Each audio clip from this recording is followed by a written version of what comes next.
he opened their minds. In the name of the Father, the Son, and the Holy Spirit. You may be seated.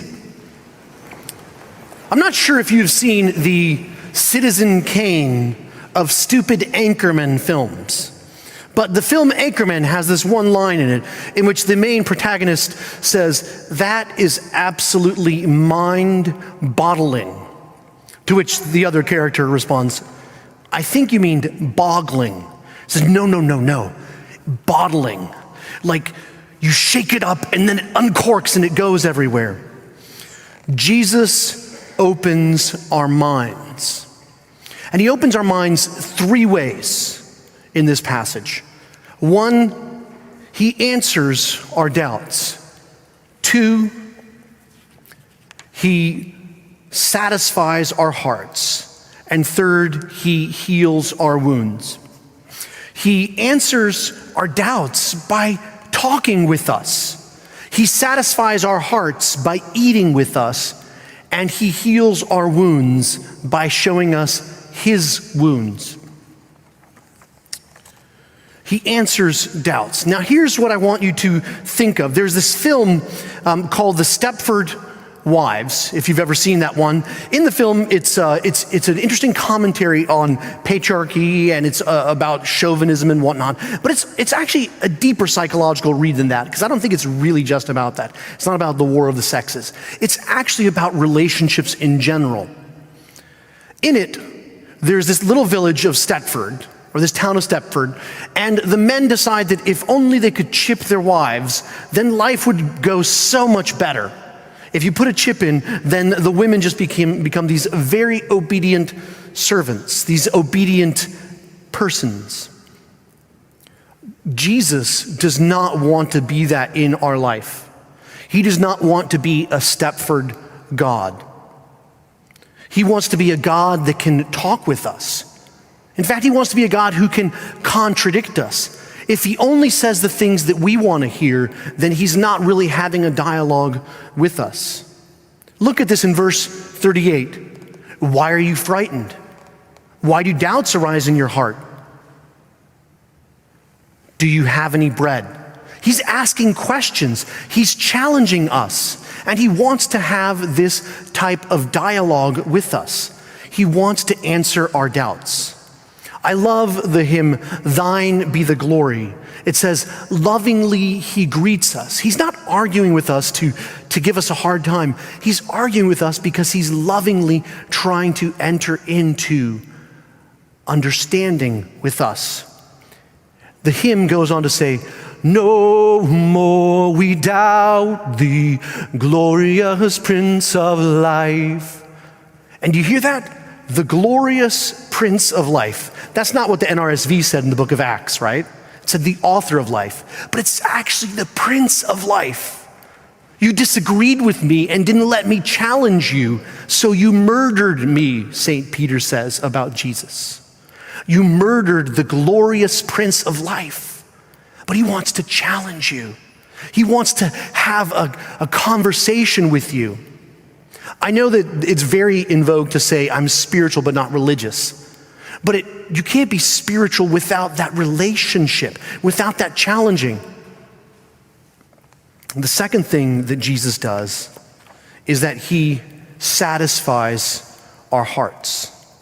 He knows our deepest longings. Jesus said, "I am the bread of life." He said those words at the synagogue of the White there in Capernaum in John chapter 6.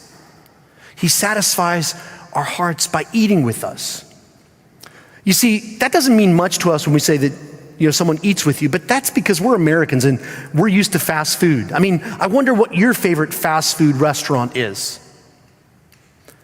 But you see, Jesus was Mediterranean, and I know that some of y'all in the audience come from a Mediterranean background. And I had the privilege of not just being brought up in an American home, but I was brought up overseas in Spain. And Mediterraneans, we love to eat. One of my favorite restaurants is this little restaurant called Chocolateria San Ginés. It's the chocolate place of Saint Ginés. And it's got these amazing, it only serves 3 products: churros, porras, and chocolate. That's it. But the churros are not your kind of, Epcot Lake kind of churros, that kind of cinnamon sugar cardboard that you get to eat. I mean, it's like dewy, it's like doughy, gooey. That's why it's dewy. That's a neologism right there. But you get to dip that thing in the chocolate, and the chocolate is so thick that it stands up on its own if you let go of it. And then you get to eat it. I love that. But that is not just the only reason why I love that restaurant. That restaurant, 120 years ago, was home to a whole generation of thinkers and writers and playwrights in downtown Madrid. It was called they were called the Generation of 98. And they were trying to address the disparities in Spanish culture, where the people on the left and the people on the right were all fighting with each other, and it seemed like politics was descending into anarchy. And you had people like Miguel de Unamuno and Valle Inclán that would sit there and they would eat. And you can eat a churro in less than 2 minutes and walk out. But they would turn breakfast into 3-hour ordeals to talk about life. You see, Jesus doesn't just want to share fish with them. He wants to share his life with them. Jesus satisfies the deepest longings of our hearts because he not only wants to share food with us, bread, wine, he wants to share his very self with us. And you can't do that in a fast food meal. And he sits down with his disciples, and he sends us out to live and share that very same life with others. What's the application of the second point? Jesus satisfies our hearts so that we can enter into relationship with him and relationship with one another.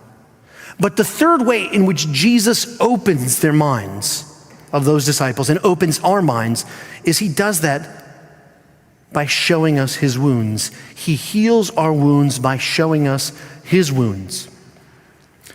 Some of you may know the story of Johnny Erickson Tada. She's a Christian woman who was paralyzed from the neck downward in an accident when she was 18, diving into the Chesapeake Bay. She misjudged the depth of the water, dove in, and was paralyzed for the rest of her life. And she writes in her autobiography her whole story of struggling with this.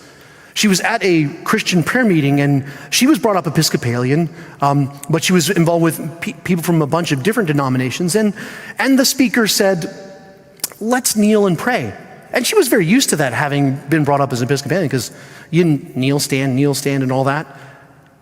And then it struck her that she would never, ever be able to kneel again. And then she burst into tears.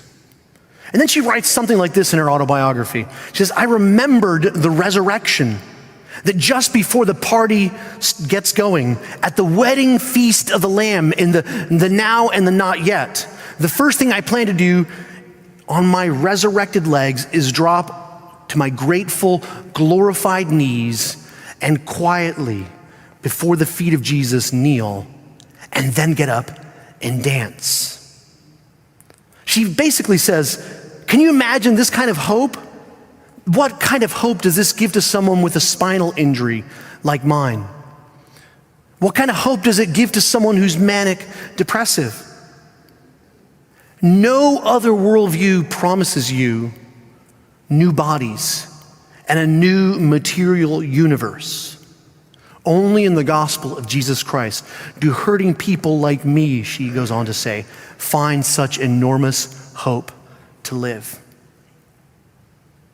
But see, here's what's happening in the passage where Jesus shows his wounds. You see, just 3 days prior, this is what the disciples were thinking. 10 days prior, on Palm Sunday, they say, when Jesus is president, I'm going to be in the cabinet. I'm going to ride in on his coattails in Jerusalem. My life is going to be great because Jesus is on his way to the top. But then those nails put an end to all my hopes and all my dreams. Those nails put an end to my aspirations. Right? But Jesus says, no. Those very nails are what saved your life. The thing that you thought actually ruined your life saved your life. The resurrection isn't joy in spite of the sorrow. Jesus says, it's because of your sorrow. The resurrection doesn't just make Jesus forget his suffering. This is how God's salvation works. His resurrection power is available to us. And here's the thing, we read in the lectionary, and I really do love it, but sometimes I wonder why they chop certain verses out. We go to verse 48, it says, and you are my witnesses of this thing. You see, Jesus is dealing practically with all of us. If you look at all of Luke chapter 24, the disciples have encountered the risen Lord. The two strangers on the road to Emmaus, Cleophas and his friend, come back to report to the disciples. And the disciples say, of course, the resurrection is real. And then Jesus shows up, and they still have to think, what is the practical implication of this?